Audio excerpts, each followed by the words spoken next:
Hello everyone, welcome to this video. आज हम बात करेंगे क्वांटिटेटिव एप्टीट्यूड के बारे में। ये एक ऐसा सब्जेक्ट है जिसको लेकर काफ़ी सारे डर हैं, काफ़ी सारे मिसकंसेप्शंस हैं। तो मैं अपनी प्रिपरेशन स्ट्रेटजी बताना चाहूँगा कि मैंने क्या किया था इस सब्जेक्ट को इस करने के लिए। तो सबसे पहले तो इस सब्जेक्ट का सिलेबस बहुत वास्ट है, ये आपको मानना पड़ेगा।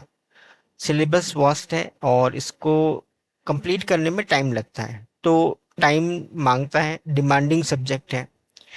सो थोड़ा सा पेशेंस रखना पड़ेगा थ्रू आउट दिस जर्नी।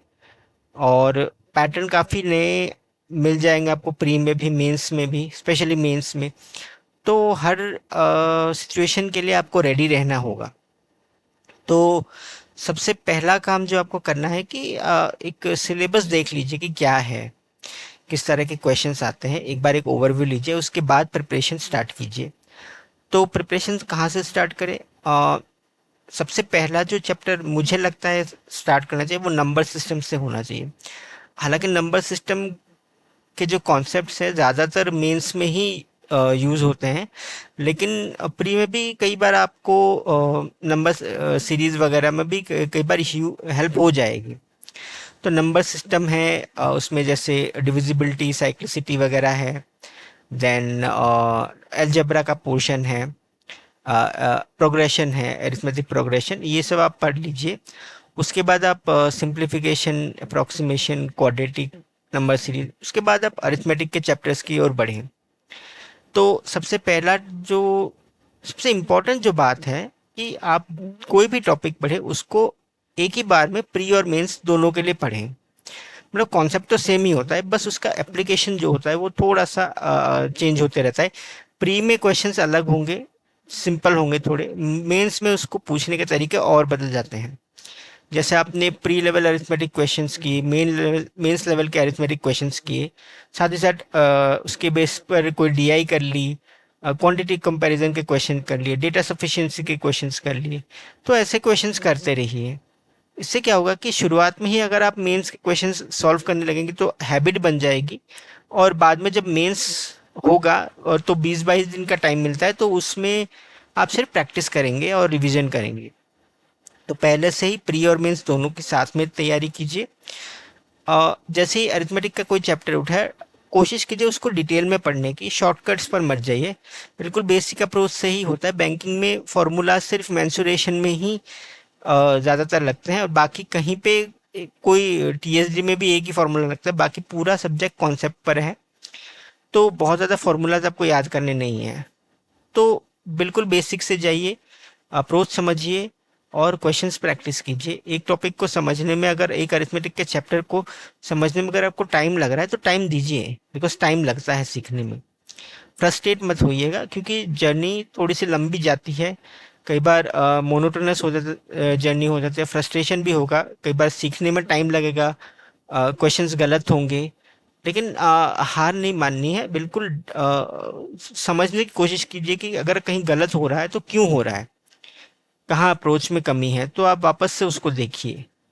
तो एक बार जैसे आपने परसेंटेज कंप्लीट कर लिया तो उसके प्री मेंस के क्वेश्चंस लगाइए, उसके क्वांटिटी कंपैरिजन के, डेटा सफिशिएंसी के क्वेश्चंस सॉल्व कीजिए, उसके बाद नेक्स्ट चैप्टर की ओर जाइए।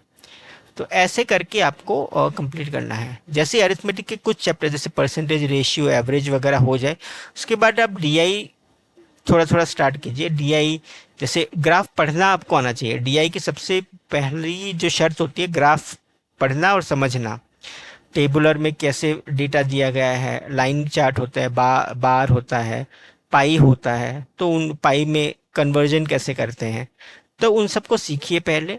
उसके बाद अप्रोचेस देखिए कि किस तरह से सॉल्व कर सकते हैं। दो चार्ट अगर साथ में आ जाए तो कैसे, किस तरह से किसको टैकल करना है, तो ये सब सीखिए। केसलेट कैसे हैंडल करते हैं, वेन डायग्राम कैसे हैंडल करते हैं, क्योंकि कई बार केसलेट्स में वेन का ज़्यादातर वेन का यूज़ हो जाता है। तो वो वेन कैसे करते हैं वो सीखिए। उसके बाद डेली एक एक क्विज लगाइए, डीआई प्रीलिम्स की या क्विजेस लगाइए, तो इससे भी हो जाएगा आपका। साथ ही साथ जितने भी अरिथमेटिक चैप्टर्स हैं उनकी डीआईज भी आप साथ ही साथ करते जाइएगा। इससे क्या होगा कि आपका बर्डन कम हो जाएगा। एक हाँ, और एक और काम आप कर सकते हैं, जैसे ही परसेंटेज कंप्लीट हुआ, रेशियो, एक टॉपिक कंप्लीट होने के बाद आप सीधा ये एक टॉपिक कंप्लीट हो गया, दूसरे टॉपिक पर जाएंगे। इसका मतलब ये नहीं कि आप पहला टॉपिक भूल जाएं, बीच बीच में उसके भी 10-15 क्वेश्चन कभी कभी क्विज वगैरह लगा लीजिएगा। क्विज आपको बहुत जगह मिल जाएंगे, जिस कहीं पे आप अगर क्लासेस दे रहे हैं वहाँ से भी मिल जाएंगे, तो क्वेश्चंस करते रहिए ताकि भूल ना जाए। आप कॉन्सेप्ट बहुत याद रखने पड़ेंगे, आपको भूलना नहीं है, क्योंकि रिवीजन जब हम करते हैं तो बहुत टाइम नहीं रहेगा लास्ट मोमेंट में। सो जैसे ही आप दूसरे चैप्टर की ओर जाएं, बीच में एक टाइम निकाल के कहीं से आप पहले वाले चैप्टर्स का एक क्विज वगैरह लगा लें थोड़ा सा, या फिर कुछ जो क्वेश्चन आपने सॉल्व किए हैं वहां से 10-12 क्वेश्चंस निकाल लीजिए, प्री के 10-12 और मेंस के 10-12। तो उससे क्या होगा कि वो टॉपिक के कॉन्सेप्ट आपको फ्रेशली रिमाइंड रहेंगे। ऐसे ही आपको आगे बढ़ना है। फिर जैसे 4-5 अरिथमेटिक चैप्टर्स हो गए, आपने नंबर सिस्टम वगैरह पढ़ लिया, उसके बाद सबसे बेस्ट ऑप्शन है आप सेक्शनल मॉक्स दें या मिनी मॉक्स दें। सेक्शनल मॉक्स होता है कि क्वांट का पूरा सेक्शन आएगा। अब उसमें काफ़ी सारे क्वेश्चंस होंगे, तो उससे क्या होगा कि आप जब रोज़ एक सेक्शनल देंगे और या अल्टरनेट बेसिस पर, तो आपके क्या होगा कि आपको टॉपिक वाइज फिर से अलग से करने की ज़रूरत नहीं होगी, आपको क्वेश्चंस मिलते रहेंगे। अब ये सेक्शनल मॉक्स और मिनी मॉक्स काफ़ी मिल जाते हैं। सेक्शन मॉक्स तो पेड मॉक्स में रहते हैं, लेकिन अगर आपके मॉक में सेक्शनल मॉक नहीं है तो आप फ्री में जो मिनी मॉक्स आते हैं प्रैक्टिस मॉक वगैरह में, तो वहाँ से आप यूज़ कर सकते हैं। काफ़ी सारे फ्री मटेरियल बहुत हैं, आप कर सकते हैं।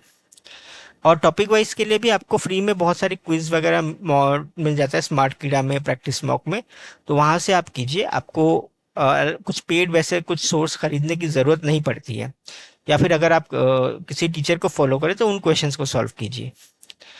तो वैसे ही सिलेबस कंप्लीट कीजिए। सबसे इम्पॉर्टेंट एक और चीज़ मैं बोलना चाहूँगा, मेंसुरेशन और प्रोबेबिलिटी बिल्कुल नहीं छोड़ना है। लास्ट मोमेंट में बहुत से स्टूडेंट छोड़ देते हैं, लेकिन ये बहुत स्कोरिंग है। S B I P O 2023 में मेंसुरेशन की डी आई थी वो जो सबसे ईजी, सॉरी प्रोबेबिलिटी की जो डी आई थी वो सबसे ईजी आई थी। तो कोई भी टॉपिक आपको अरिथमेटिक का छोड़ना नहीं है, बिल्कुल करना है। और मेंसुरेशन और प्रोबेबिलिटी अगर आप अच्छे से करते हैं, ये स्कोरिंग है प्री में भी और मेंस में भी, तो कोई टॉपिक छोड़ना नहीं है। अरिथमेटिक के सारे चैप्टर्स करने हैं, टाइम लेके करने हैं, पेशेंस के साथ सीखना है और प्रैक्टिस करनी है। जब एक बार आपका पूरे सारे टॉपिक्स कवर हो जाएं, उसके बाद सिर्फ आप प्रैक्टिस कीजिए। प्रैक्टिस के लिए मॉक्स बेस्ट है।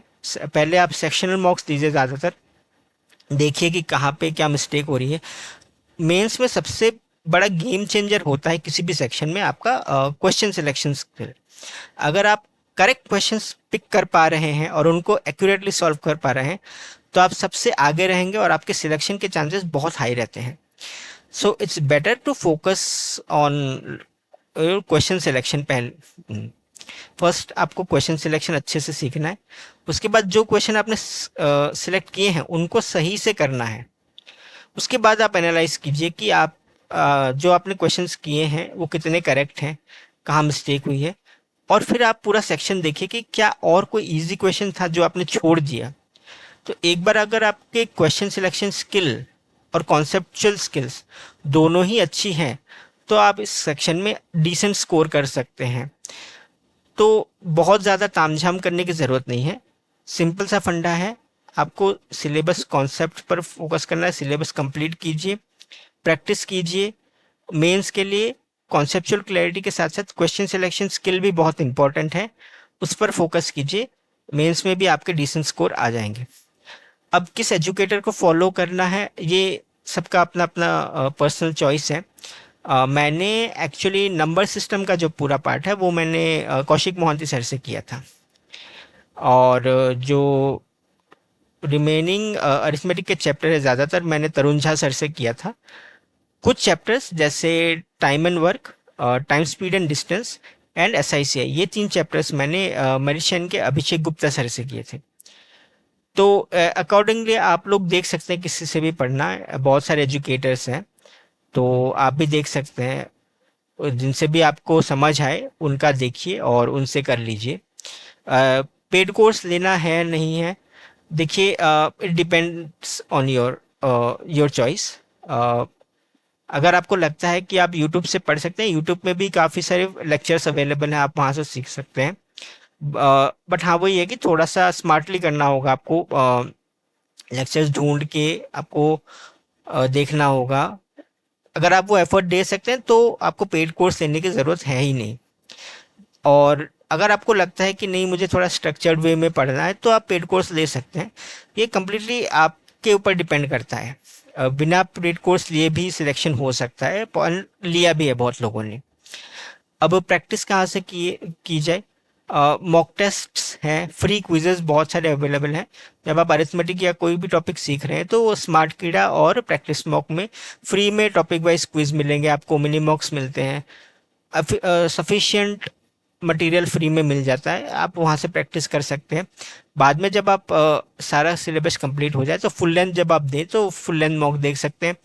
हॉलीबोर्ड, प्रैक्टिस मॉक, स्मार्ट कीड़ा, टेक्स्ट बुक, बहुत सारे प्लेटफॉर्म से आप मॉक्स दीजिए और मॉक्स रेगुलर इंटरवल पर दीजिए। तो उससे क्या होगा कि आपको आपकी वीकनेस पता चलेगी। सो इतना ही है मेरा कहना, बस यही है कि ये सब्जेक्ट थोड़ा सा डिमांड करता है टाइम, और प्रैक्टिस कीजिए अच्छे से, कॉन्सेप्ट सीखिए और रिवीजन अच्छे से कीजिए। एक टॉपिक ख़त्म हो गया, इसका मतलब ये नहीं कि आप पहले वाला इसको भूलकर दूसरे टॉपिक पर चले जाएं, लेकिन इससे पहले इसके साथ साथ आपको दूसरे टॉपिक्स को भी लेकर चलना होगा जो आपने पहले से सीखे हुए हैं। सो इन बिटवीन आप पुराने टॉपिक्स के क्वेश्चंस भी 10 बार उठा उठा कर कभी कभी कर लिया कीजिए, मिनी मॉक्स दीजिए, सेक्शनल मॉक्स दीजिए। इससे क्या होगा कि एग्ज़ाम टाइम में ना आपको रिवीजन करने में आसानी होगी, आपको वापस से कॉन्सेप्ट को देखना नहीं है। अगर आपको लग रहा है कि कोई टॉपिक मतलब आपका वीक है, आपको कुछ आप कुछ भूल चुके हैं, तब आप उस लेक्चर को देखिए, अदरवाइज मत देखिए।